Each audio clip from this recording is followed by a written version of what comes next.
बिस्मिल्लाहिर्रहमानिर्रहीम। अस्सलाम वालेकुम नाज़रीन, आप यूट्यूब चैनल देख रहे हैं। मैं इमरान खान हूँ। जो ख़बरें मैं आपको दे रहा हूँ ये भारत के, पाकिस्तान के और चीन के मीडिया से मुश्तरका तौर पे आ रही हैं। ख़बरें बहुत इंटरेस्टिंग हैं और मैं जो पहली ख़बर है जिसे शुरू करता हूँ क्योंकि दूसरी वाली तो बहुत ही इंपॉर्टेंट है कि पाकिस्तान के अंदर चाइना की एयर फोर्स पहुँच गई है। वो क्यों आए, उनका मकसद क्या है, भारत इसके बारे में क्या कह रहा है और उनको अब किस बात का ख़तरा है, इस पे बात करते हैं बाद में। लेकिन पहले कुछ तस्वीर जारी की हैं चाइना के मीडिया ने, और ये तस्वीर भारतीय मीडिया ने भी थोड़ा सा पहले जारी की थी, और इससे मिलती जुलती कुछ और तस्वीर हैं जो अब जारी की जा रही हैं। और लद्दाख के अंदर जो इस वक्त भारतीय फ़ौज की सूरत हाल है, मैंने आपसे पहले कहा था कि वहाँ रहना बहुत मुश्किल है। वहाँ पे जो टेम्परेचर है वो बहुत नीचे चला जाएगा। आज मेरी इत्तला के मुताबिक जो मैक्सिमम वहाँ पे सर्दी पड़ती है, ज़्यादा से ज़्यादा जो सर्दी होती है वो -40 डिग्री सेंटीग्रेड तक पहुँच जाता है। यानी 0 डिग्री सेंटीग्रेड पे बर्फ़ बन जाती है और -40 डिग्री सेंटीग्रेड पे यानी -40 डिग्री सेंटीग्रेड हो जाता है। तो इतनी ज़्यादा ठंड वहाँ पे लद्दाख पे पड़ती है। और जिस जगह पे इस वक्त लाइन ऑफ एक्चुअल कंट्रोल का एरिया है, इस तरफ चाइनीज़ हैं, इस तरफ भारतीय हैं, वहाँ पे जो बर्फ़ पड़ती है हर साल वो 40 फुट तक बर्फ़ पड़ती है। यानी ज़मीन से अगर 40 फुट का आप ढेर लगाएं तो उस पूरे रीजन में इतनी बर्फ़ पड़ती है हर साल। तो 40 फुट तक की बर्फ़ पड़ने वाली है, -40 डिग्री सेंटीग्रेड होने वाला है। और अभी से भारतीय फौजियों की हालत क्या है, कुछ तस्वीर जारी की गई हैं। इन तस्वीर को आप देखें तो एक तस्वीर में कुछ 4 फौजी बैठे हुए हैं। सामने उन्होंने केरोसिन ऑयल के जो चूल्हे हैं, वो तेल से जलने वाले जो चूल्हे हैं वो रखे हुए हैं, उनसे आग जला के अपने आप को गर्म करने की कोशिश कर रहे हैं। और ये एक आरजी कैंप नमा एरिया के अंदर बैठे हुए हैं। यहाँ पे जो इंतज़ामात हैं वो बड़े नाकस हैं और खाने के लिए प्रॉपर चीज़ें नहीं हैं। एक ही ब्रेड है क्योंकि यहाँ पे इनको डबल रोटी या इस तरह की चीज़ें मिलती हैं खाने के लिए। तो वो जो डबल रोटी है वो बिल्कुल बर्फ़ बन जाती है, ठंड इतनी ज़्यादा है। तो उसको अगर आप तोड़ें तो वो फिर लकड़ी की तरह टूटती है। तो उसको फिर ये गर्म करते हैं मुख्तलिफ़ तरीक़ों से, पानी छिड़क के, कुछ भी करके, तो फिर उसको टुकड़े करके खाते हैं। तो बहुत बुरी हालत है भारतीय फ़ौज की लाइन ऑफ एक्चुअल कंट्रोल पे, जहाँ पे वो चीन का मुकाबला कर रहा है। अब वहाँ पे इंटरव्यू देते हुए, क्योंकि एक भारतीय सहाफ़ी भी वहाँ तक पहुँचा, इंटरव्यू देते हुए कुछ भारतीय सिपाहियों ने ये कहा कि जो खुराक मिल रही है ऑफिसर्स को वो हमें नहीं मिल रही। इसको कैन फूड कहते हैं, कैंड फूड। यानी वो टिन पैक नहीं होता छोटा, जो टीन का बना हुआ छोटे छोटे कैन होते हैं, उनके अंदर जो खुराक मुहैया की जाती है, इसमें मछली होती है, दीगर कुछ और खुराक होती है, ये सेव की हुई होती है कैन के अंदर। तो कैंड फूड इसको कहते हैं। ये खुराक सिर्फ ऑफिसर्स को मिल रही है। जो सिपाही हैं, जो फ्रंटमैन सोल्जर्स हैं, उनको ये खुराक नहीं दी जा रही। बल्कि खुराक की इतनी ज़्यादा किल्लत है कि अगले मोर्चों पर खुराक भेजने के लिए पिछले मोर्चे के लोगों को भूख बर्दाश्त करनी पड़ रही है और खुराक को बचाया जा रहा है। खुराक नाकाफ़ी है और फ्रीज़ किए गए खाने को, जो फ्रीज़ बहुत जल्दी हो जाता है, वहाँ बहुत ज़्यादा फ्रीजिंग एनवायरनमेंट है, ठंड बहुत ज़्यादा है, तो उसको बार बार गर्म करना भी एक दिक्कत का काम है।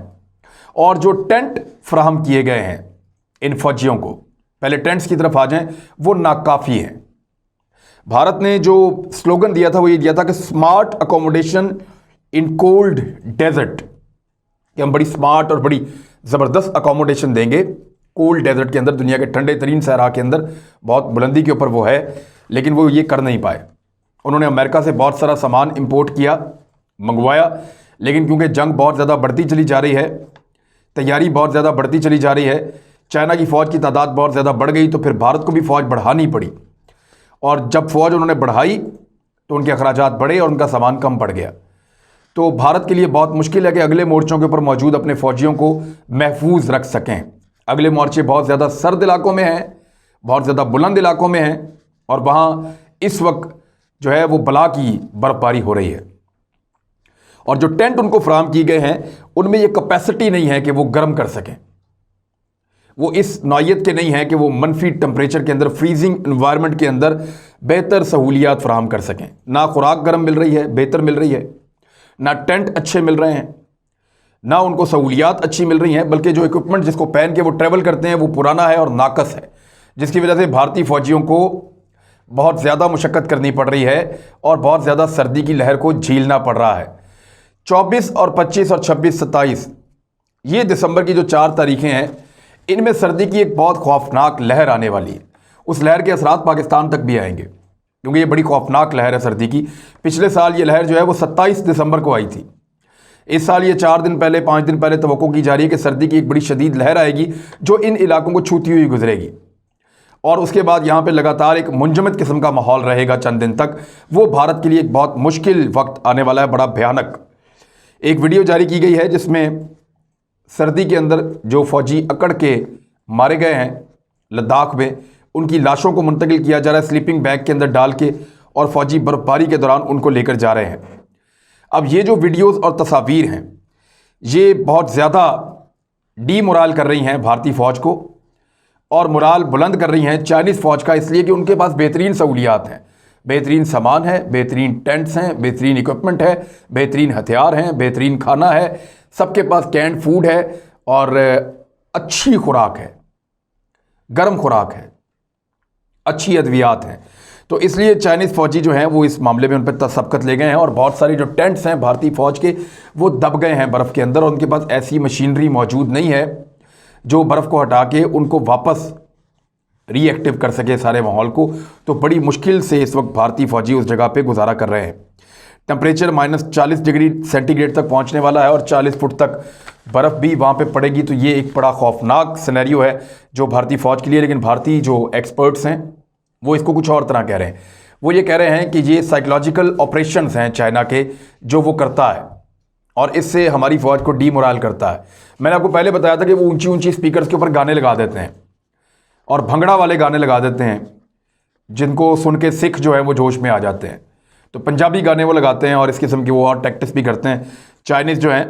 तो उन चीज़ों से भारतीय फ़ौज को लगता है कि उनको साइकोलॉजिकल ऑपरेशंस हैं जो चीनी फ़ौज कर रही है। अब इसको भी एक साइकोलॉजिकल ऑपरेशन कह के जान छुड़ा रहे हैं, लेकिन हकीकत यही है कि चीन और भारत की फ़ौज में, उनके साजो सामान में, सर्दी के अंदर गुजारा करने के लिए उनके पास मौजूद इक्विपमेंट में ज़मीन आसमान का फ़र्क है। और यही फ़र्क जो है वो आने वाली सर्दी के अंदर फैसला कुन साबित हो सकता है। इस जगह पे पहली लड़ाई आपकी मौसम के साथ होती है और दूसरी आपकी दुश्मन के साथ होती है। तो पहली लड़ाई में भारत जो है वो बहुत शदीद मुश्किलात का शिकार है, दूसरी लड़ाई की अभी तक नौबत नहीं आई। एक नौबत आई थी तब उनको मार पड़ी थी, 20 फौजी उनके एक ही झटके में मार दिए थे चीन ने। अब आ जाए, एक और खबर है, बड़ी खबर है। भारतीय मीडिया ने इसको किसी और तरह रिपोर्ट किया, चाइनीज़ मीडिया ने किसी और तरह रिपोर्ट किया, और पाकिस्तानी मीडिया, मैं भी आपके सामने रिपोर्ट कर रहा हूँ। एक भुलारी एयरबेस है ठट्टा में, सिंध में। यहाँ पे जो सैटेलाइट इमेजरी एक्सपर्ट्स हैं, इंडिया से चाहे उनका ताल्लुक है, वो ये बता रहे हैं कि एक Y-20 हैवी लिफ्ट एरोप्लेन जो है, ये जंगी जहाज़ है चीन का, ये चाइना से उड़ता है और आके यहाँ पे भुलारी एयरबेस ठट्टा सिंध के अंदर जो है वो लैंड कर जाता है। और ये भारतीय गुजरात के करीब ये एरिया है। ये जो एयरबेस है ये 2017 में पाकिस्तान ने फंक्शनल की थी। बड़ी जदीद और ज़बरदस्त एयरबेस है। ये समंदर के इलाकों को भी सिक्योर कर सकती है, ऐसी जगह पे बनाई गई है ठट्टा में, और ज़मीनी रास्तों से भी और ज़मीनी एरिया से भी ये टैकल कर सकती है। यानी समंदर और ज़मीन दोनों के दिफा के लिए ये एक ज़बरदस्त एयरबेस वहाँ पे तैयार की गई है।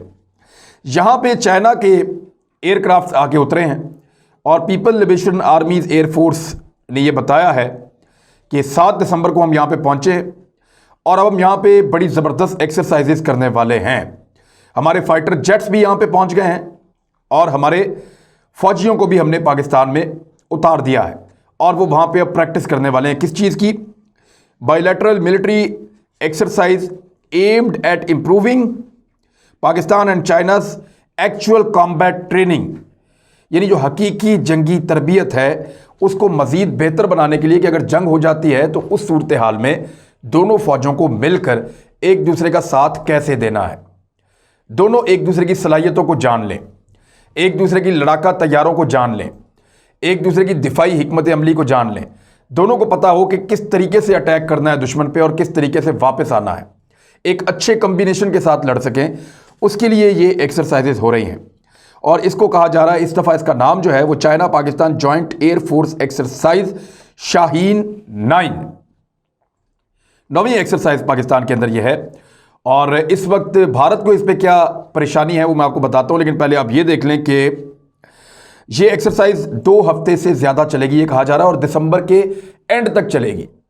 अब दिसंबर के एंड तक क्यों चलेगी, ये वो जुमला है जिसने भारत को परेशान किया।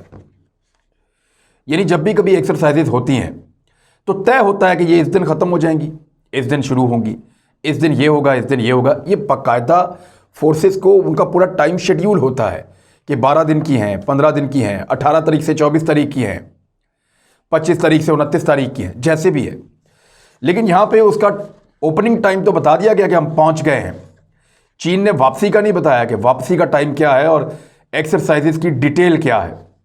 यहाँ पे बड़ी ज़बरदस्त ट्रेनिंग की जाएगी पाकिस्तान और चीन की एयरफोर्स के दरमियान, और ये आपस में जंग भी लड़ेंगे, डॉग फाइट की ट्रेनिंग भी करेंगे, मुश्तरका ऑपरेशंस में भी हिस्सा लेंगे और इस लेवल तक अपनी हिकमत अमली को लेकर जाएंगे कि इनके बीच में कोई कोऑर्डिनेशन गैप ना रह जाए।